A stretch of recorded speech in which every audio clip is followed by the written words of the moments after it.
Welcome to this lecture on Aristotle's Poetics. This is the first of two lectures, and we'll start with the very basics, what you can learn when it comes to portrait painting from his book describing the rules or the technique of writing a Greek tragedy. So let's start off with what you can describe as the sort of the general goal of a portrait. You know, it's easy to hear, it's often that you hear people say that there has to be something more in there. It cannot only be technique. But I can tell you that this something more is the plot or the theme or the mood of the portrait. Because the important point in this lecture is to try to take what Aristotle says about creating a tragedy, a narrative, people in action, and see how can you use that in a portrait. So when you make a plot in a theater play or a large composition, that would be your theme or your mood or your characterization in a portrait. And that has to be universal or eternal or archetypal. That is the something more, when we recognize something that is primal. So what we recognize is not something new, but something that we kind of know very well from before. And it has to be immediately recognizable what the subject is or what the mood is. If not, it just becomes art. In fine art, as that value system was coined in the 18th century, the aesthetical indifference is the main thing. You shall not try to grip the audience. You shall not try to be sentimental or intense or dramatic. So if you want to follow Aristotle instead of that, what you do has to be immediately recognizable. Now, we are of course talking about mimesis, imitation. That is the basic premise of portrait painting and classical painting. And Aristotle describes it as a fundamental human instinct. Indeed, this is how we learn all the things that we all the knowledge that we acquire is learned through imitation somehow. But it's also the joy of recognition. When you see a portrait that is really living, you recognize a human figure or an animal or whatever it is, and that in itself is a joyful experience. And what you depict should not be excessively small or large, because then we will not recognize it the way we would do in nature. So there has to be a realism there, not in the 19th century style of painting, but it has to be realistic, it has to be probable. And this is also why, as Aristotle talks about, you can see something that is quite horrible, some horrible scene being depicted, and you still feel that joy because there's a joy in recognizing, nature. And also, I would say, there's a joy in recognizing the talent that has to go into making a really living, vivid image. So this is also why he talks about how random colors placed on a canvas gives you less joy than a portrait made out of black and white. And this is quite interesting because, of course, it's basically saying that you want something recognizable. You do not want abstract art. But it's also saying that it's not the colors, so it's the general form of the portrait that pleases you, even though it doesn't have the color of a living model. The form, the recognizable form, gives you much more pleasure than just the colors. Of course, if you add colors, then it can become even more appealing.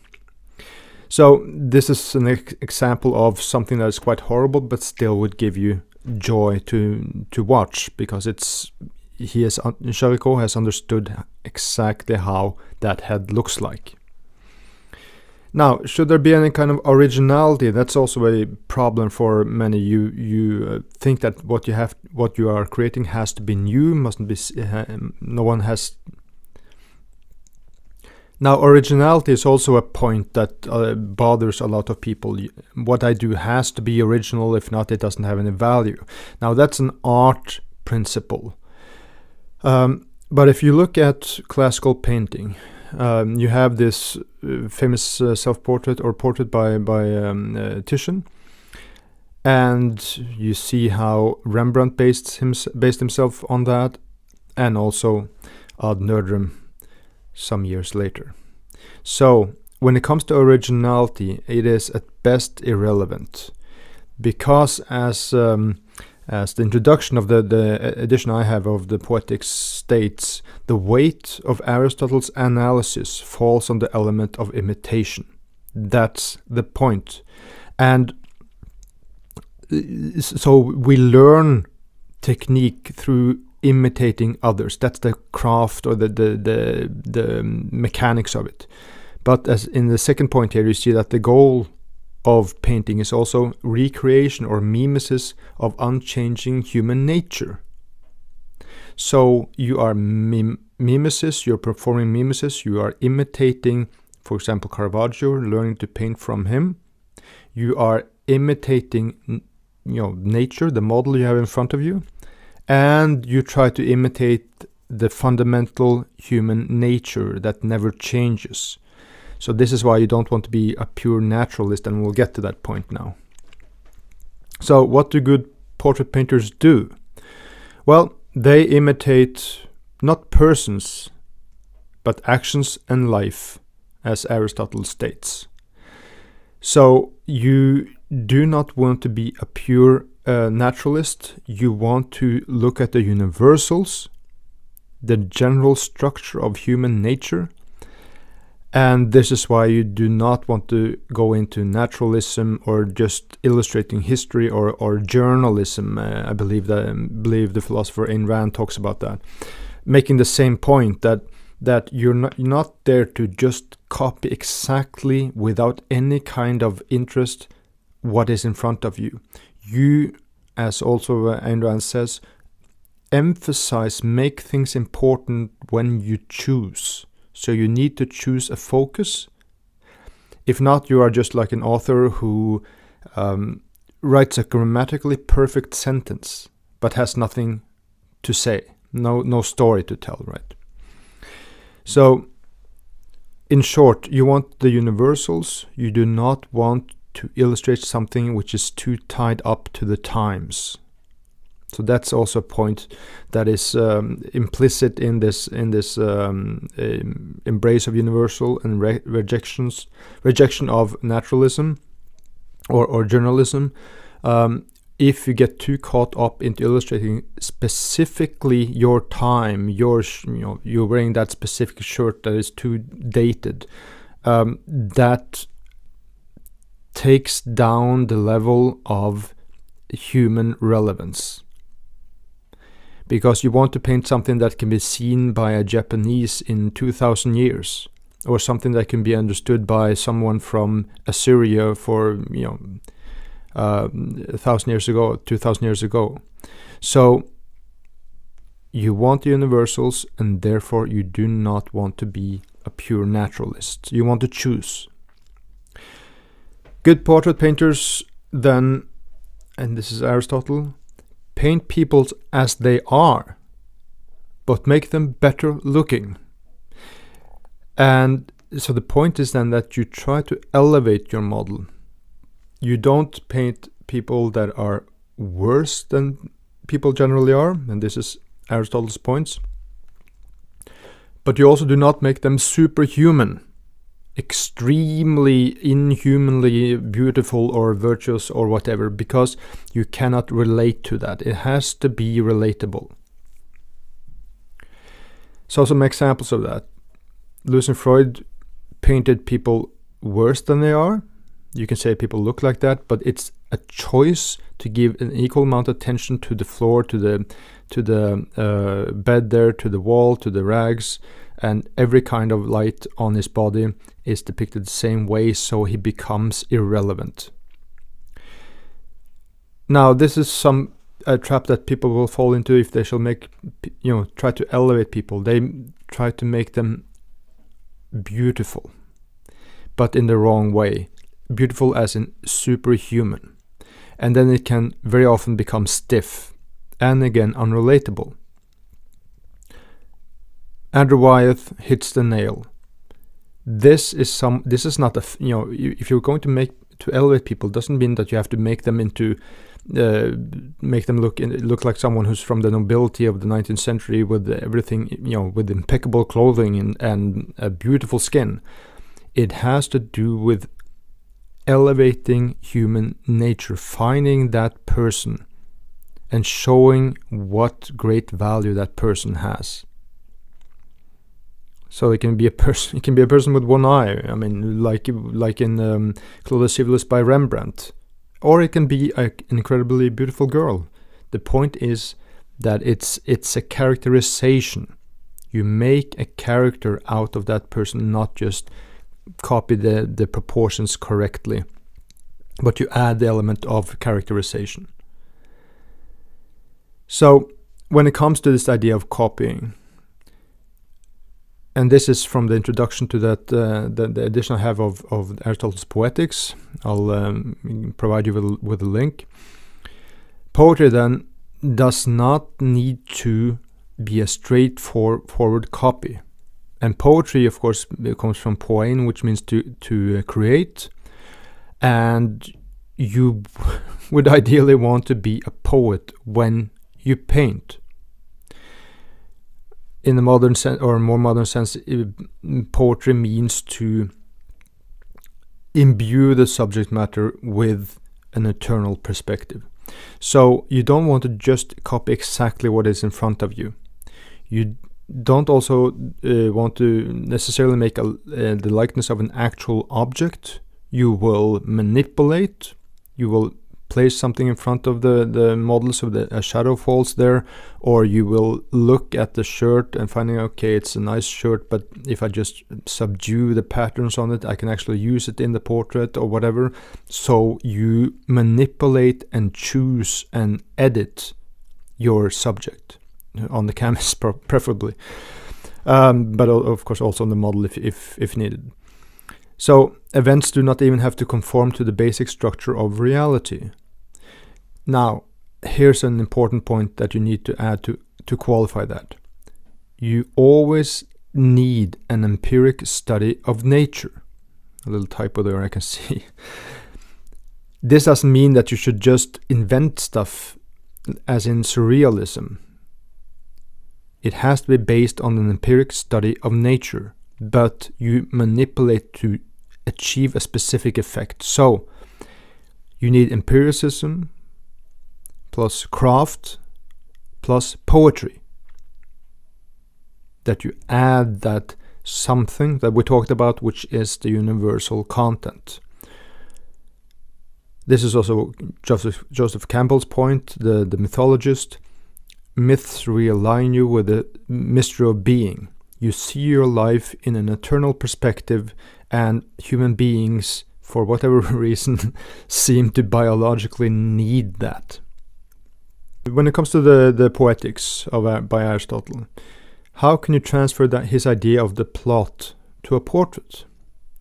Well, a major point is that what happens has to be causal, and it has to be complete.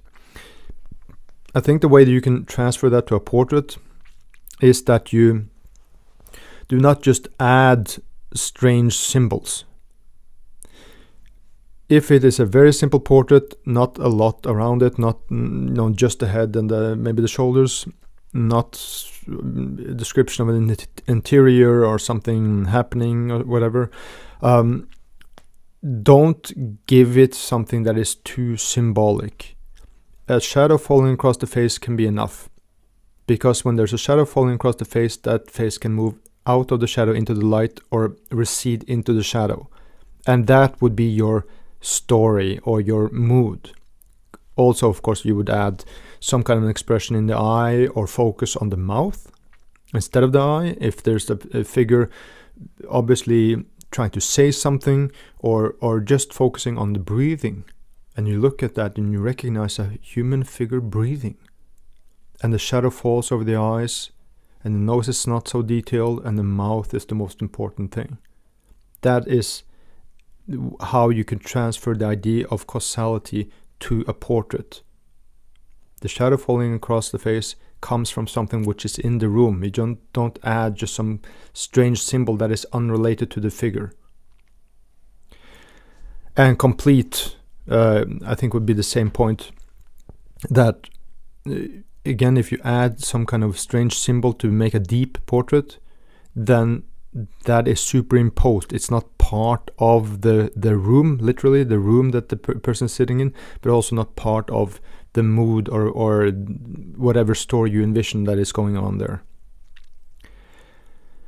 So you can also try then to evoke pity and fear, which is a central point in Aristotle's Poetics. The point is, you should not think of your painting as an object paint on canvas on a wall. You shall try to create a living person that has an effect on the viewer. So what we end up with is then that quality is emotional impact, and that change is key. So here's the shadow. You can use that. A lot of composition, a lot of focusing has to do with employing shadows. Putting shadows over places or places in there in the face that are not relevant to the focus of your portrait. You can position the head, indicating movement. You can have two different eyes. You have this, of course, not two different, but we all know that people have, your two eyes are always a bit different, right? They're not identical. And you can also see that in Ad Nerdrum, the way it's developed in later years, how we would paint the eye that is further away from us a bit more foggy than the eye that is closer to us. So we start getting spatial depth. But it also gives focus on one thing, so you don't have two similar things competing, but you choose one thing that is important. In the same way as, for example, if you would focus on the figure breathing, you wouldn't give equal attention to the eyes, because that would take away from that story. That would be your story. The person is breathing, and if it's well enough crafted, you could start feeling that breathing. Or if the focus is the eyes or the eye, then you feel that person is looking at you. So in short, you can employ things that indicate transition. For example, here, self-portrait with child's skull. You can look at the hands there. The hand to the right is very much in shadow. The hand to the left is more into the light, and the forehead especially is the lightest part. The hand, which is most in shadow, can be moved forward towards us and come into the light. The head can recede into darkness. Now, of course, here is added some more literary elements to it. And the person, I mean, it's a self-portrait, but the person is painting or writing or something, and there is a skull there as well. So, is that the skull he is writing about? And then you would have some kind of a story. So, plot in a portrait. I think you can also use Aristotle's idea that you first have the plot, the general structure, then you go for character. So you do not start with detail. That would be how you can transcribe that principle to a portrait. General structure first, then detail. The general mood, then detail. Now, he also talks about a single unified action. I think the way you can transfer that to a portrait is to focus on the mood. if, well, you could, like we just saw, make a bigger portrait. It will still be a portrait, but there would be something going on there. But if you have a smaller portrait, which is just the head and the shoulders, then your focus would be the mood and the expression. So there's, again, and you do not try to artificially include deep objects, because that would take attention away from that mood.